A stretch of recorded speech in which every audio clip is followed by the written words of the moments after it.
Hey, welcome back to the Mining Pod. On today's show, we are joined by the Gridless crew, Erik and Phillip, to talk about mining Bitcoin in East Africa. We've had Erik on the podcast before, quite a while ago. Phillip is new to the show. Thank you to both of them for joining us. This podcast was filmed down at the Bitcoin Park event, the Nashville Energy and Mining Summit. Thank you to the Bitcoin Park team for making this show possible.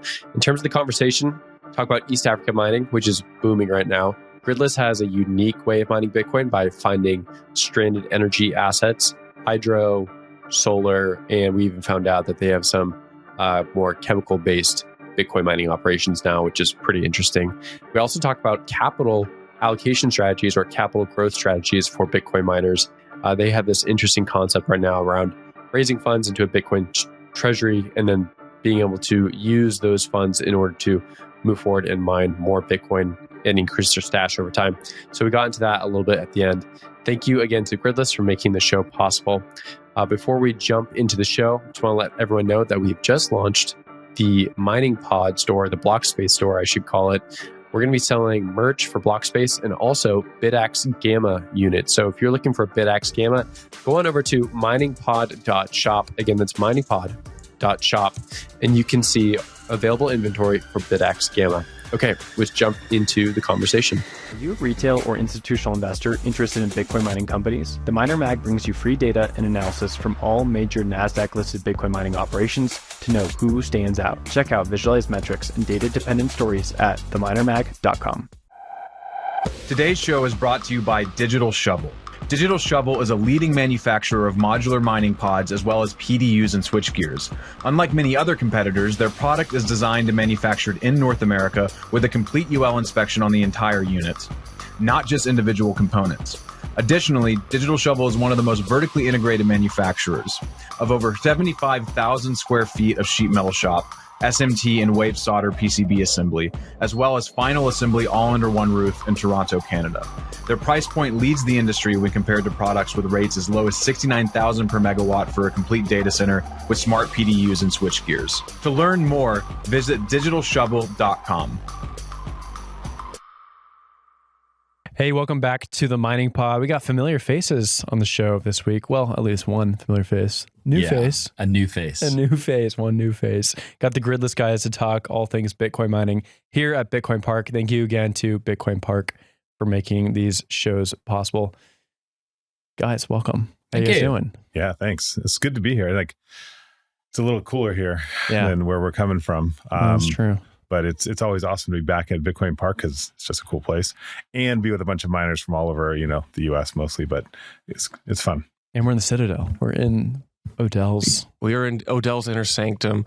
But for we probably have some listeners who are coming in from CoinDesk, kind of the broader general public here. Who are you guys? What's the TLDR? What brings you here? Yeah, so we started Gridless up a few years ago. Gridless, we find stranded energy in rural off-grid pockets of Africa, and we help the people who built that energy monetize it. So usually what happens is they have like 30% usage by the local community, running grain mills or maybe the local mobile phone tower and also 500 houses, all right? But they only have 30% usage of the energy they made. So we come in there, we say, listen, we can take your other 70%. We'll do a revenue share. You'll earn 30% of the Bitcoin. We'll earn 70% of the Bitcoin. And they go, what's Bitcoin? And then we have to go through the whole thing. And eventually we get a deal, and that's what we do. Yeah, it's actually shocking to a lot of people to think that there is energy that nobody wants to buy. So like imagine you're generating, a couple megawatts of electricity and nobody will buy it. Even if you gave it away for free, they wouldn't take it. And that's the reality of a lot of these, small distributed renewable projects in Africa. And so suddenly Bitcoin mining really becomes a networked energy market. And it is an always willing, always ready, always buying consumer of electricity. And it's been transformative. I mean, the projects that we're on already, so we're in 6 sites in 3 countries. And from day one, they're getting direct payouts. Like they're earning revenue for the electricity that previously they weren't able to sell. If you're an energy generator in Africa, that's kind of an anomaly. Okay.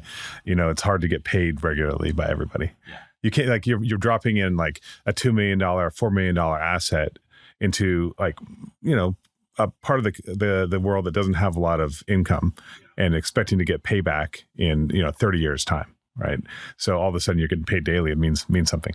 Let's go. Some money. Okay, so we had Erik on 2 years ago. Yeah, something like that. It's been a little bit. Yeah. It was just a remote show. I think you were deep in the heart of Africa. But you're dialing in from across the world. You stayed up late for me probably, which is nice of you. You're in East Africa, but you kind of move up and down, right? Like you guys have sites in multiple countries. So can you lay out like where your projects are, the typical size, maybe like what they're generating electricity from? Yeah. So like Phillip said, we're at 6 sites, 3 countries. So Kenya, Malawi, Zambia, and most of these are hydro, run-of-river hydro. So small sites that are, typically under 2 megawatts each. Some of them down to 200 kilowatts, right, in size. So not very big. And we also have a biomass site and a geothermal site. Oh, I didn't know you had a biomass site. No, we just started it. It's brand new. It's an absolute mess. Why is tell me describe the smell for me. It's so bad. Like, it's such a great idea. I mean, like you look at, so it's on a sisal plantation. So these guys so sisal looks like agave. What's that sisal? So sisal it's in the agave family. It's a plant. But you cut the leaves off. You cut the leaves off, and then they strip out this fiber, and you make ropes and all sorts of stuff with it. But the problem is that they basically, in tequila making, you take the heart of the agave, and that's what you make tequila out of. In sisal, the heart is trash. And so essentially every 10 years they have to dig this bulb out, and then they have nothing to do with it. So anyway, they came up with this plan to build this biomass where they'll chip it up, put it into a vertical boiler, create steam, run a turbine, Bob's your uncle. Problem was that they couldn't get a contract to sell the electricity.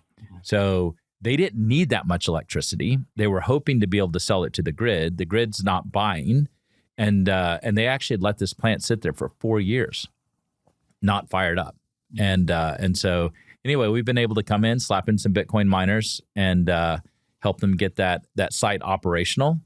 But it's definitely been like compared to run-of-river hydro, where it's like the water's running, you put it through a turbine, and you stick it back in the river. This is way, way more complicated. Yeah, there's always something that's breaking, like every day. There's a chain that broke, and 2 hours we're down, that's back up again, that kind of thing. So how do you guys I did not intend to go down this line of conversation, so we'll probably pivot away and go back to the capital side in a minute. But I'm curious, how do you guys maintain like all these sites that are hundreds of miles away from each other that all have different like styles of generation? It feels like you'd have to be a domain expert in all these different problems. You become one. Yeah. I mean, I guess, there's thousands of kilometers away from each other, right? So our site in Zambia is 2,000 kilometers across Africa's best roads to deal with. And it's a 10-hour drive from the closest airport, right? So yeah, you have to be able to build systems. When we first got into the business, we thought we were just going to buy off-the-shelf miners, check them in there and not have to do anything. But we come from a background of building connectivity companies and writing software, building hardware from the PCB up. So we have a background in like actually dealing with hardware and as infrastructure. In Africa. And so Phillip got his fingers on the keyboard and started writing out the first versions of Gridless OS that allows us to do remote management. Because without remote management, we could never run these things. Yeah, I mean, I think we're super fortunate that Erik and I have been working on other stuff over the last almost 15 years, and being able to know how to build tech infrastructure in Africa that's remotely managed. That's a useful skill set when you decide to undertake Bitcoin mining in the bush, and so we've been able to take a lot of those learnings, and even a lot of the team that we had in our last company, and be able to use them to. We've got great dashboards, we got great remote access. So we're actually quite good at dealing with stuff without having to physically be on site. And without that, we would have gotten crushed. Do you guys use any like the common names in software right now? We do. So Foreman's been with us from the beginning. They've been super supportive. Initially we were actually using Foreman to do our curtailment, so we could go put a schedule in and like it would turn off in the morning and turn back, all of those things. But ultimately what we realized is that we had to effectively read the energy network. So we monitor the energy network in real time. And so we can sense when there's an opportunity to generate more, and therefore we turn on more machines. We can also sense when the grid needs more energy, and so we can turn machines off. And we do that in real time. So we're constantly moving our machines up and down, which unfortunately Foreman doesn't do. So we still use it for miner management. So a lot of the basic setup is still done through Foreman. But as Erik said, we ultimately had to write something custom because nobody else is abusing miners the way that we do. And nobody can do the up and down stuff because of the Lancium lawsuit, right? That's a whole other bucket of worms. That's a different topic. I assume What's miners probably mostly. Only. Yeah, we only yeah. use What's Miner. And they've been really good machines, and the team at MicroBT has been responsive, even though we're just a little guys in Africa. Yeah. I think our last show we talked about like bringing in containers and constructing them, and like the China market, which we could definitely talk about a little bit. But go ahead. But so who wants to finance this kind of thing? Who is the person who wants to write a check to go put Bitcoin miners in Africa instead of in a place like the US where it's probably a little more known quantity for the investor? Like, who wants to see greater decentralization of the Bitcoin network, right? Who wants to see better unit economics on their Bitcoin mined? Those are the people. We don't pay for electricity. So this is actually kind of the secret to what we do is we don't have to enter into an electricity contract and agree to pay a certain amount per kilowatt hour. What we do is we go in and do a rev share. So nobody's buying your electricity today. I'm going to give you a percentage of the revenue I generate, but in turn, I'm not going to pay you a fixed price. So what it means is that even though it still hurts when the hash price comes down, like we suffer like any other miner, we can keep mining because it's just revenue share. Yeah, we're not cutting a check every month on that energy. But so who invests is just people who want to see kind of that decentralization of the Bitcoin network. They want to see renewable off-grid energy in Africa really work. Right, we have a long history of being the continent with the most people without electricity in the world. So 600 million people still today do not have access to any electricity. 14 years ago, 600 million people in Africa didn't have access to electricity. The numbers haven't changed, right? Can't move the needle. So if you care about decentralization of the Bitcoin mining network, if you care about, at least geographically, if you care about the electrification of the African continent, if you care about just making more Bitcoin, because we can do it with better unit economics, then that's to invest. So we have guys, Block is an investor. Elise and her team at Stillmark are investors. We got just different ones. Some energy investors. That's who come to us. Big players in Bitcoin mining demand stability, regulation, and trust. That's why NiceHash has moved its headquarters to Switzerland, a country known for its strong regulatory framework and for keeping its cheese locked in a safe. As one of the most regulated mining platforms in the industry, NiceHash provides institutional miners with a secure, compliant, and transparent solution to manage and maximize their mining output, delivering the reliability and performance expected from the best mining tools, along with firmware, monitoring software, and other essential mining tools. Contact a NiceHash representative today to learn why the top Bitcoin miners are making the switch to NiceHash. You can find out more info in today's show notes. And when you contact them, let them know the Mining Pod sent you. Was that sufficient? Yeah. Do you want to dig in there more? Well, it's funny because I come from deployed my own you're off-grid sites. Guy too. I can relate, yeah. But in Oklahoma. So I understand this model. It's like a little bit different than I think the conventional Bitcoin miner profile, where they're typically doing types of demand response or curtailment related to price. But you guys are always making money. It's just it's kind of what I would say the Bitcoiner mantra was a few years ago when we were talking about. People who knew nothing about Bitcoin mining would talk about it's a way it like solves all the world's problems, but I've seen very few of that like actually displayed.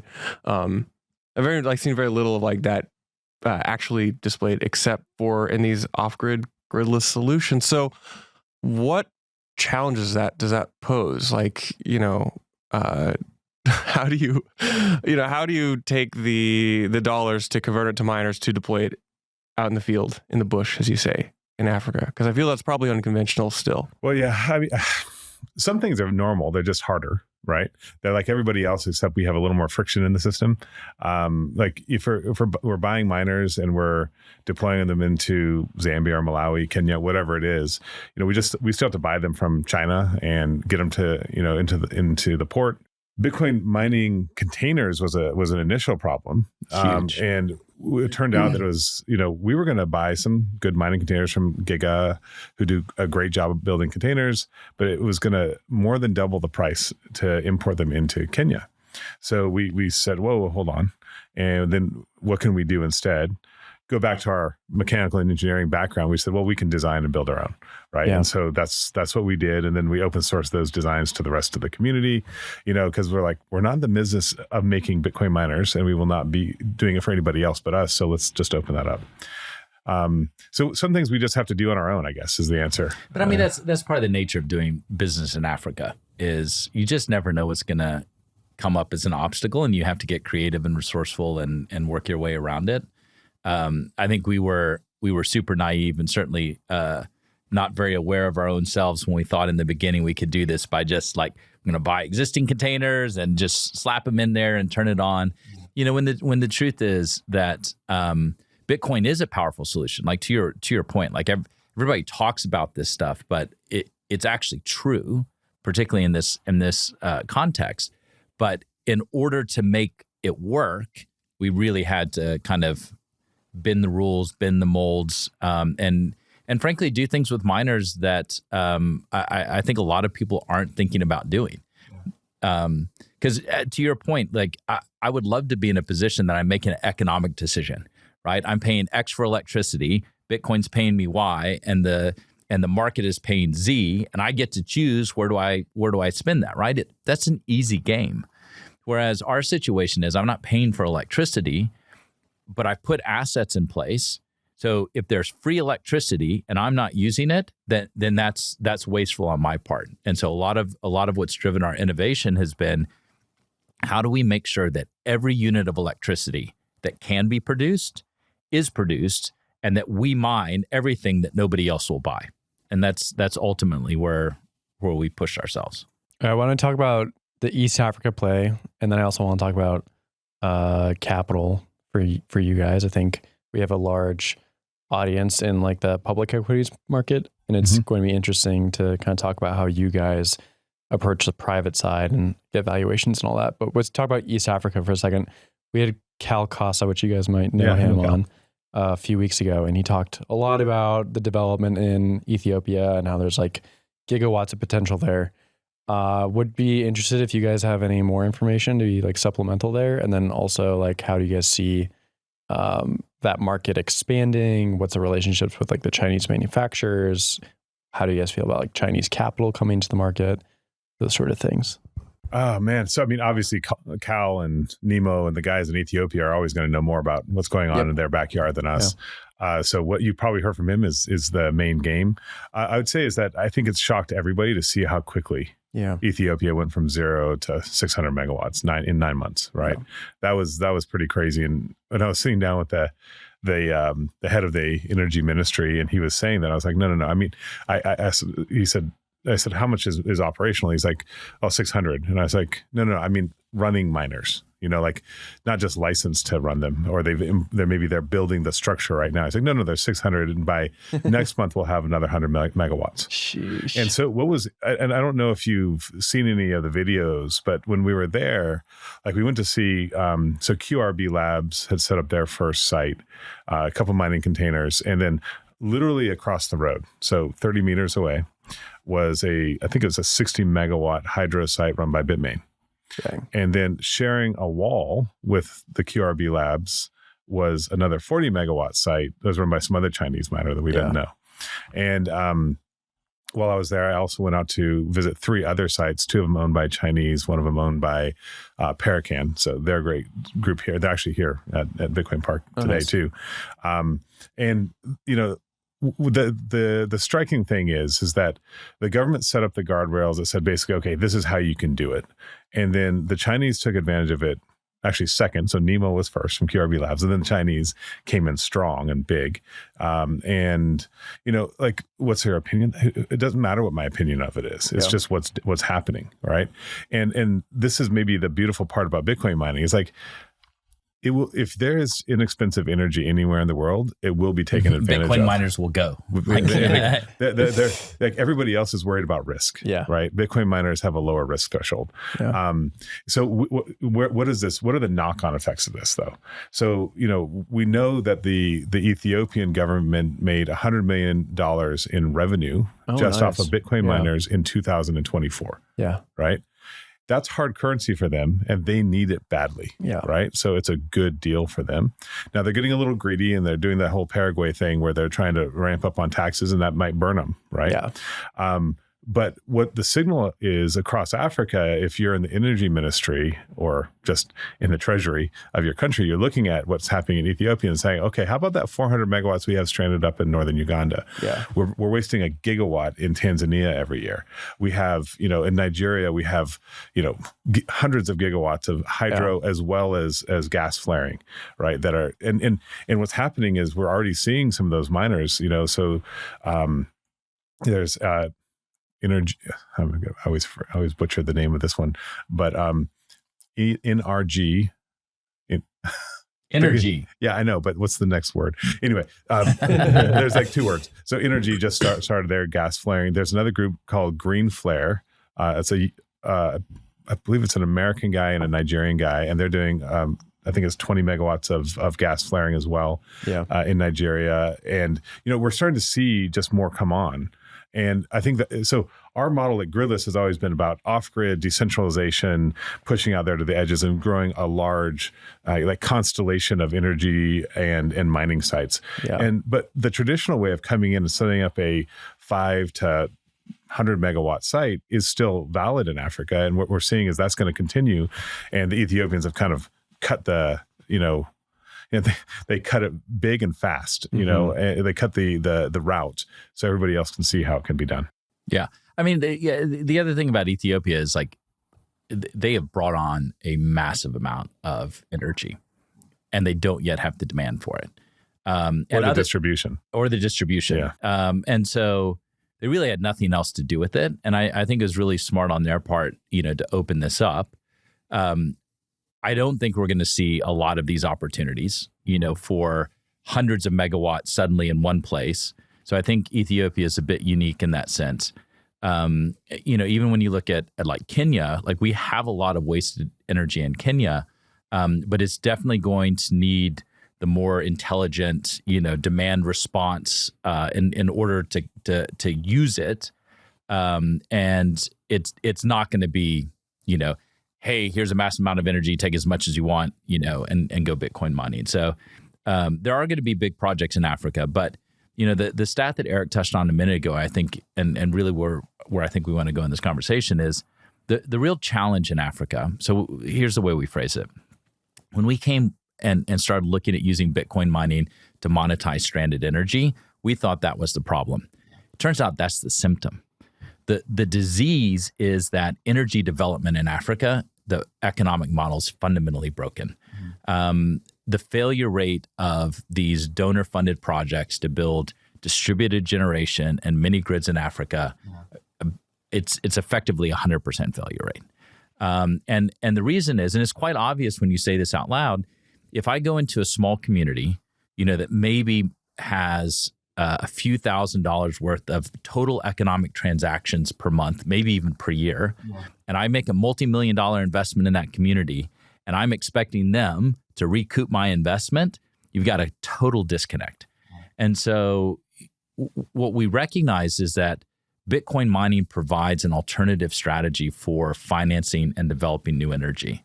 And so this is why, we're starting to focus on not just putting Bitcoin mining on existing stranded assets, but now going in and actually finding new opportunities for building a brand new energy asset in a place that has no energy and use Bitcoin mining as two things. One, it from day one will buy every unit of electricity that nobody else will buy. But I actually think the more exciting thing is it becomes the market maker for a value of a unit of electricity.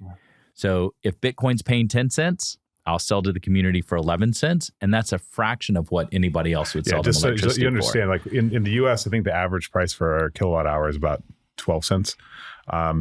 In Nairobi, it's 22 cents plus VAT, plus tax, right? And when you're in the villages, it's 36 cents to over $1 per kilowatt. So if you can come in there and you know that Bitcoin mining pays 7 to 10 cents per kilowatt hour, and somebody's willing to pay 12 cents, they will pay it all day long because it's a third of the normal price. Yeah.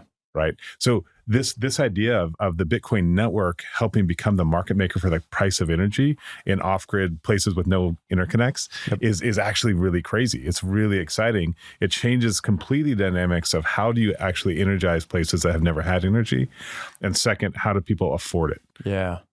So there's like an interesting parallel here that we're in Tennessee. The history of the TVA, for those who don't know, do a little history lesson, is during the 30s, we had all these big programs in the States to give people work. And, they flooded the valleys here. They put hydro dams on them, and then they electrified the valleys.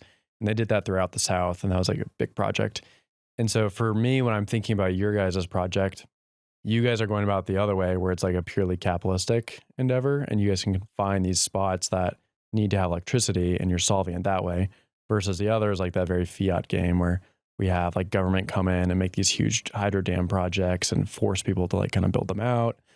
And like they're both like effective, I guess, at the end of the day. Like whole of Tennessee is electrified 100 years later, and that worked out. But how like wasteful is that compared to you guys going in and building like these mini grids and electrifying villages one at a time and using like the Bitcoin network to be the capital for making that happen? Yeah, I mean, you just made me think of the history of that, right? The TVA was built out of a need to recover from the Great Depression, right, and give people jobs. In a way, Africa has been in a Great Depression for decades, especially the rural parts of Africa. Yeah. So the truth is that energy is the prime asset. It's the base layer that all human progress comes from. Yeah. So by the TVA coming in here almost 100 years ago and building out this massive base layer of energy in this part of the U.S., they set up the future of commerce and just progress for the people of this area, right? I think in the same way, what we're looking at and we're designing now, this idea that you could build a constellation of small renewable energy sites across the African continent where you're doing gigawatts, but at less than 5 megawatts at a time in all these different places is equal to that, because what you're doing is you're providing now a base layer for energy that the rest of the economy can build on. And let's break that down to actually what we mean. It's like now the hospital can stay open at nighttime, and you don't have to have your cell phone out when somebody's having a baby. Yeah. Right. You know, not to take videos for the flashlight. For the flashlight. Just to be clear. You have kids who now are not studying with paraffin lamps. They actually have LED light bulbs, and they're not ruining their lungs, right? Yeah, or eyes, or eyes, or whatever, right? You have more security because there's lights around at night. You have people irrigating their fields and now have more production. Just the knock-on effect of the base layer of having energy available to you for the first time ever is something that we sometimes forget because we always have it around us, right? Yeah, and not to be like super libertarian with it, but this method doesn't force taxes to be used to build that out, right? Well, so you go back to after TVA was developed, you still had, up until the middle of the 20th century, a big portion of rural America that did not have good electrification. And the government basically had to suck it up and spend tax dollars to go make that happen. If you didn't detect from the name of our company, Gridless, part of...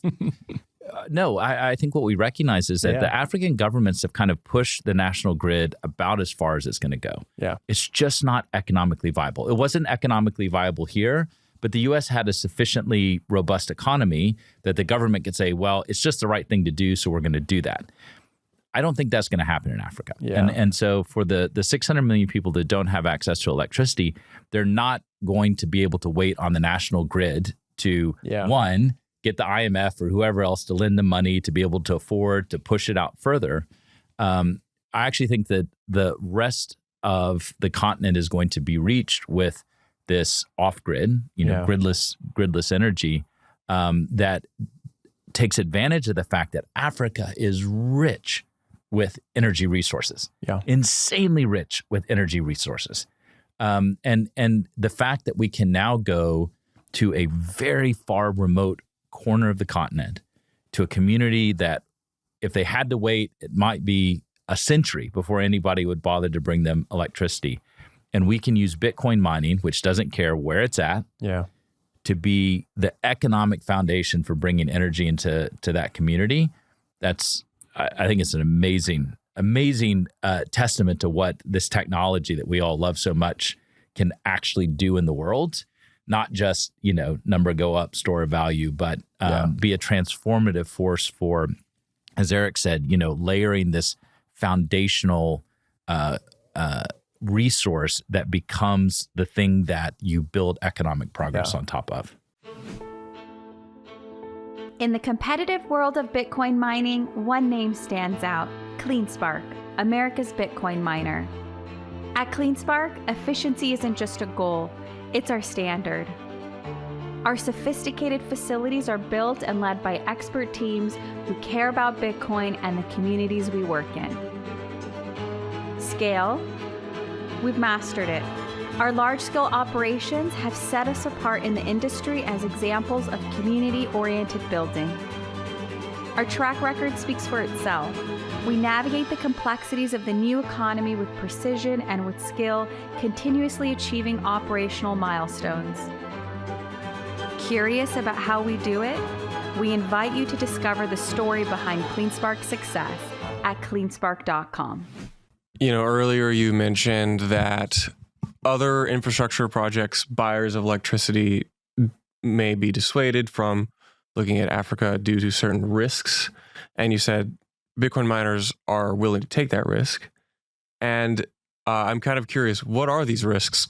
Quantify them. Maybe this could lead into some stories of challenges you guys have overcome addressing these risks. I mean, you handle the wildlife side, and then well, from one guy who's it's fun to hear your stories about how you were building off-grid energy, off-grid mining here in the U.S. right? Yeah. So I mean, off-grid energy stuff that we have to deal with, it ranges. Like there's the people, there's the property, there's the dust, there's the bugs, there's some of the interesting stories.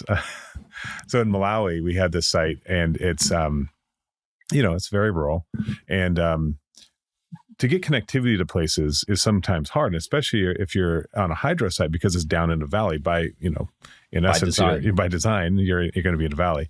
So we had to put a repeater up on the hill, maybe 600 meters away, that we could then get the signal down from the mobile operator out in the valley to have. We already had a Starlink, but we need some extra. Starlink 2 is not.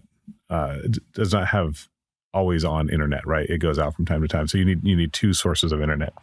Long story short, we set it up with a solar panel on top, a battery, repeater, and it just shot a signal. We go away, no problem. 2 weeks later, all of a sudden we lose everything, right? What's going on? And our power partner is all upset as well, not with us, but because somebody had come through and literally taken an axe and cut down the power line. The transmission line that this was on top of, right? And they cut it down, so everybody in the community lost Anarchist. Power. Everybody lost power.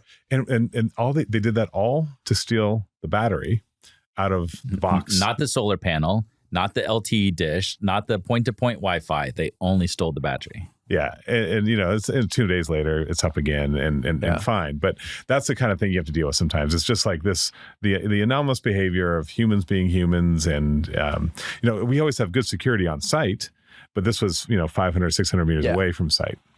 But I think we talked earlier about this notion of Africa risk adjusted. And I think that a lot of times, particularly for, Western lenders or funders that are looking at Africa, there's always this concern that there's going to be a change in political stability, and that suddenly, you're not going to be able to get your goods and services delivered. or that, the government may suddenly decide, hey, we don't want these people in here, and they boot you out. Obviously you have conflict risk. Very sadly, one of the regions in Congo near Goma has just recently had an increase in the conflict and violence there, and those are real risk. Yeah. Climate change is a risk. The fact that we're seeing changing weather patterns across the continent, it changes like when rainy season comes and how much you get. But in the end, the advantage that Africa has is this massive geographic diversification. Yeah. The fact that we're not concentrating everything in one jurisdiction, that we can, today we're in 3 countries. Easily, in the next couple of years, we'll probably be in a dozen different countries. And you can then use that to kind of mitigate between the various potential challenges that might arise. But the truth is, sitting on the ground, it doesn't feel very risky to us. Yeah. And that's the thing, is like we have the advantage of, we both grew up in Africa. This is what we've known. We've built businesses here for a long time. And so, from our vantage point, it's actually quite low risk.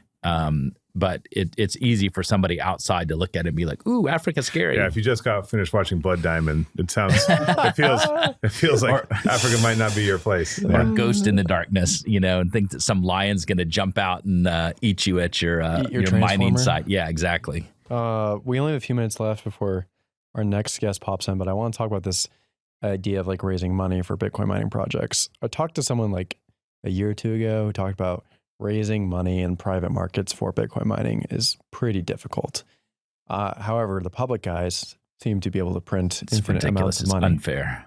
So for you guys, like you have the Africa adjusted model, you have to come to the States probably. And I don't know if you guys are going to raise from any African sources, but what's it like kind of talking about your story, which I would assume is a big asset, but also kind of walking people through the risk parameters and detailing them to them? Yeah, just like what Phillip said, you have to walk through kind of what we think about risk and how we deal with it, how do we mitigate it, and how do we, we quickly go to multiple countries so that we don't have the same geographic risk. It's like owning one cafe in a city versus 10. Yeah.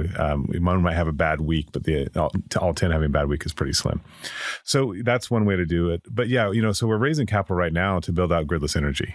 And that's to build an energy arm of the organization that goes out and takes either new greenfield sites and builds them from scratch, or brownfield sites that have been built 30 years ago, but one of the 3 turbines doesn't work anymore. Yeah. And we can take it over. And that's super interesting, because the way we can do that is very different today than we could even have a few years ago.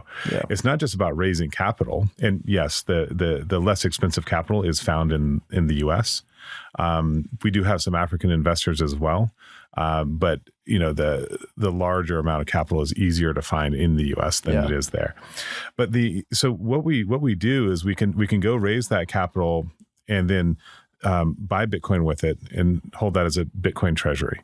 And from that treasury, use that as collateral with a Swiss bank. Yeah. It's now non-risk adjusted for Africa, right? Because it's just Bitcoin. It's Bitcoin that they have, multi-sig access to. Yeah. Right. And so we can now leverage that for dollars. With those dollars, so that we can put to work to build energy, and we can start mining and adding more back into the pot. So I also think that unfortunately for traditional private miners, it's not sexy, right? I mean, your argument is, I'm going to be slightly better at operational execution. I'm going to secure a slightly better energy contract. We're still in this position that, we're talking about completely disrupting an industry that's been stalled for decades, which is energy development in Africa. That leads to a total addressable market of 600 million Africans that need access to electricity. And then what Erik just explained is that there is a level of capital efficiency that comes from being a Bitcoin denominated business, and particularly one that's building the raw material input to making more Bitcoin, right? So the thing we need to make more Bitcoin is the thing that we're borrowing against Bitcoin to go build, and that just creates a snowball effect. And so, I think when when talking to private investors, it really is. It's that big idea. Yeah. It's that big disruption, and the fact that there's such a huge opportunity to take this model and replicate it over multiple countries and multiple locations, and really reach. I mean, I'm quite confident that we're going to reach gigawatts of new energy development. That size scale, like that ticks the boxes for, I think, a lot of investors. And when you add on to it, we're going to actually be helping people in Africa. Like, we can go build a good business. We can go be greedy capitalists and at the same time have a really lasting positive impact on the communities around us. I mean, what's better than that? So when you guys go back to Africa, and what are you going to do when you get back? Well, we're kicking Phillip back next week. He's only allowed to be in America for so long. And then I head back in about 2.5 more weeks. So, but then we're just back to the normal thing. Like, for us, listen, we all know Bitcoin mining actually isn't very sexy. It's infrastructure. Yeah. You're like metal boxes and hot air and electricity, right? Like it's like it's way more fun to talk about it than go do it. Oh my God. Just saying. Yeah. Now, to be fair, so we're actually prepping for a repair trip up to northwestern Zambia.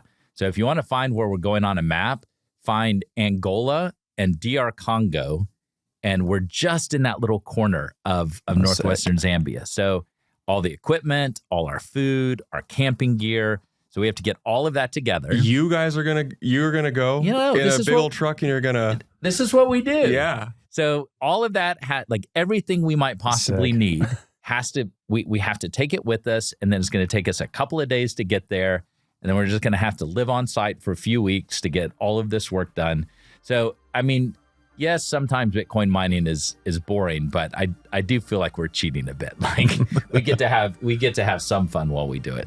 Well, we got to wrap, but thank you guys for joining the podcast. Yeah, thanks for having us. This is great. And nice to meet you too, Charlie. Likewise, guys. Yeah.